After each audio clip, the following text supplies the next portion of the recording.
আল্লাহ পাক রব্বুল আলামিন মুসা নবী দাঁড়ায় আছেন। আল্লাহ নবী তো এই জন্য আল্লাহ পাক বললেন, নবী মুসা, মনের মধ্যে চিন্তা দেখা যায়, টেনশন নিয়ে কেন দাঁড়ায় রইলেন? মুসা নবী বললেন, হ্যাঁ আল্লাহ একটা টেনশন আছে, রিজিকের ব্যাপারে টেনশন। আল্লাহ কয়, নবী মুসা হাতের মধ্যে কি? কয় লাঠি। কয় লাঠি তো এত পরিমাণে পাওয়ার, ওই লাঠি দিয়ে তো আপনি জীবনে অনেক কিছু করছেন, যা অন্য কোন নবীরে আমি আল্লাহ দেই না। আল্লাহ পাক বলেন, নবী মুসা হাতের মধ্যে লাঠি, আপনার সামনে কি আল্লাহর দরবারে বলে পাথর? সখরা হাতের মধ্যে লাঠি আছে, তেলে পাথরের মধ্যে জোরে একটা বাড়ি মারেন। লাঠি দিয়ে বড় একটা পাথরের মধ্যে মুসা নবী বাড়ি মারলেন। সঙ্গে সঙ্গে পাথরটা ভেঙে টুকরা হয়ে ভেতর থেকে আর একটা পাথর বের হয়ে গেছে। সুবহানাল্লাহ, জোরে কয় না। এরপরে আল্লাহ বলেন, আবার বাড়ি মারেন। মুসা নবী আবার বাড়ি মারলেন। এরপরে ওই পাথরটা ভেঙে আরেকটা বড় পাথর বের হয়ে গেল। আল্লাহ পাক বললেন, নবী মুসা আপনি আবার বাড়ি মারেন। আবার বাড়ি মারলেন, আর একটা পাথর ওই পাথর থেকে ফেটে বের হয়ে গেল। ওই মুসা নবী তাকায় দেখে ওই পাথরের মধ্যে একটা জাররা পরিমাণ একটা পোকা, জাররা পরিমাণ একটা পোকা ওই পাথরের এক জায়গা থেকে আরেক জায়গার মধ্যে যায়, আবার মুখের মধ্যেও খাবার নিয়ে যায়। ওখানে ওখানে ওই পোকাটাও আমার রবের গুণগান গায়। আল্লাহর নবী মুসা অবাক হয়ে গেছেন। আল্লাহর দরবারে বলতে লাগলেন, হে মালিক, একটা পাথরে আমি আঘাত করলাম, আর একটা পাথর বের হয়ে গেছে। আরেকটা পাথরের মধ্যে মারলাম, আরেকটা পাথর বের হয়ে গেছে। আরেকটা পাথরে মারলাম, আরেকটা পাথর বের হয়ে গেল। এই তিনটা পাথরের ভিতরে একটা পোকা, ওখানেও আবার জাররা পরিমাণ পোকা। জাররা বিষয়ে আপনাদের ধারণাও নাই। জাররা কি? জাররা আপনি খালি চোখে জীবনও কোনোদিন দেখতে পারবেন না রে বাবা। জাররা একটা বালু করারে 70টা ভাগ করলে ওইটার একটা জাররা। সুবহানাল্লাহ কয় না? ওইটা জাররা।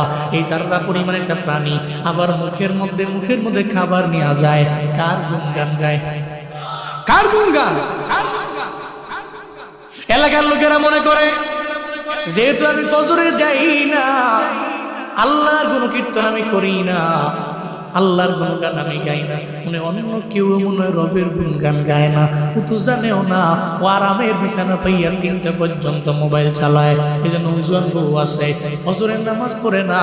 গত 1.5-2 মাস 3 মাস ফজরের নামাজ কয়টায় মসজিদের মধ্যে হয় ও জানেও না। ও নামাজ ঘরেও পড়ে না, মসজিদের মধ্যে আসে না। 3টা-4টা পর্যন্ত নাটক দেখা, সিনেমা দেখা, একটা পর্যায়ে গান হেডফোন লাগাইয়া রাতের বেলা ঘুমায়া যায়। ফজরের নামাজের ধারে কাছেও নাই। ফজর কোন সময় হয়ে গেল ও জানেও না। সারা দিন লাগাইয়া পাগলের মতো ঘুমায়। আবার সন্ধ্যার পরে মাগরিবের টাইমে বের হয়ে যায় বন্ধু বান্ধব লইয়া বিভিন্ন জায়গায় ঘুরে ফিরি। একজন মুরব্বী যায় কয়, তুমি কি পড়াশোনা করো না? আমি কি পড়াশোনা করবো, আমি তো TTCM পাস। এই যে এখানে মুরব্বীরা আছে, এক সময় জোয়ান ছিল, বডির মধ্যে শক্তি ছিল, পাওয়ার ছিল। আজকে তো দাড়িগুলা পেকে গেছে। চাইলেই তো গরুর হাত দিয়ে একটা প্লেটের মধ্যে দিলে কয়ে খাইতে পারবো না, দাঁত নাই। আমার দাঁত নাই, এই কারণে আমি খাইতে পারবো না। এই চিন্তা করে দেখবেন উনি খায় না।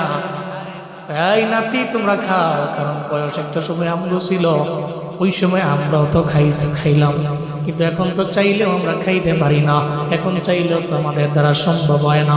একটা মানুষ সর্বাবস্থায় জোয়ান থাকে না, ডে বাই ডে মানুষ বার্ধক্যের দিকে চলে যায়। তাই জোয়ানের একটা সময় তোমরা মুরব্বী হবা, ওই সময় কপালের মধ্যে থাপড়াইলেও কোনো লাভ নাই। এই জন্য এখন থেকে আমল করার প্রয়োজন আছে না নাই? কালকে থেকে করবো এটা বলার সময় নাই। এখন থেকে আমলের লাইনে আগাইও। আমল তো এখন থেকে পরে করব, এটা ভুয়া, ঠিক কিনা বলে?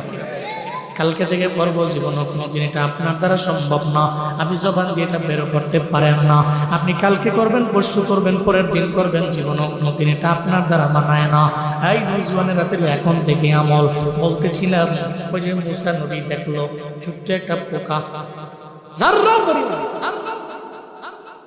তো উনি দেখছে কেমন, বুঝেন নাই? উনি তো নবী ছিলেন, তো মানুষ ছিলেন, উনি এই জাররা পরিমাণ পোকা দেখছেন। আল্লাহ পাক ওনাকে দেখার মতো সুযোগ করে দিচ্ছে। সুবহানাল্লাহ, জোরে পড়বেন না?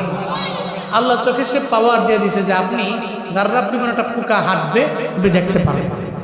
তো উনি দেখতে থাকলেন, তাকায় দেখলেন ওই ছোট্ট একটা প্রাণী, ছোট্ট জাররা পরিমাণ, মুখের মধ্যে খাবার নিয়ে পাথরের ডানে যায়, বামে যায়, আর ওখানে বলতেছে নাম্বার ওয়ানে বলে সুবহানা মাইয়া রামি, পুত পবিত্র তুমি আমার আল্লাহ, আমার যে আল্লাহ তিনটা পাথরের ভিতরে আমাকে দেখেন। সুবহানা মাইয়া রামি, পুত পবিত্র রব তিনি তো আমারে দেখে, আমার রব আমার এই জায়গায় দেখে। শুধু তাই না, ওয়াসমাউল কালামি, শুধু তাই না, দেখে না, আমি তারে যা বলি সে এটাও শুনি। সুবহানাল্লাহ, জোরে কয় না, আরো জোরে আল্লাহু আকবার। শুধু দেখে না, শুনেও, আমি তারে বলি সে শুনে। ওয়ারযুকুনি, এই তিনটা পাথরের ভিতরে আমার কোনো খাবার নেই, তিনি আমার রিজিক দেন, রিজিকের ব্যবস্থা তিনি আমার করেন, তিনি আমার রিজিক দেন, আমার খাওয়ান। শুধু তাই না, ওয়াজকুরুনি, তিনি আমার স্মরণ করেন, ওয়ালা ইয়ানসানি, এই পাথরের ভিতরে একটা সময়ের জন্য উনি আমার ভুলেন না। চিল্লা পড়া যাবে কি সুবহানাল্লাহ। আল্লাহ নবী মুসা অবাক হয়ে গেলেন, আল্লাহর দরবারে বলতে লাগলেন, মাওলা রে, একই দেখাইলা, আমি তো রিজিকের টেনশন কইরা বডির মধ্যে, চেহারার মধ্যে চিন্তার চাপ নিয়ে বাসায় যাই। মাওলারে কি এমন দেখাইলা, লাঠির মাধ্যমে পাথরের মধ্যে আঘাত দিলাম, ওখান থেকে পাথর বের হয়ে গেল, তিনটা পাথরের ভিতরে একটা পানিও পাইলাম, ওই পানিরও বুঝি তুমি খাওয়াও, আবার সেও বুঝি তোমার তসবিহ জপে, তোমার নামের গান গায়।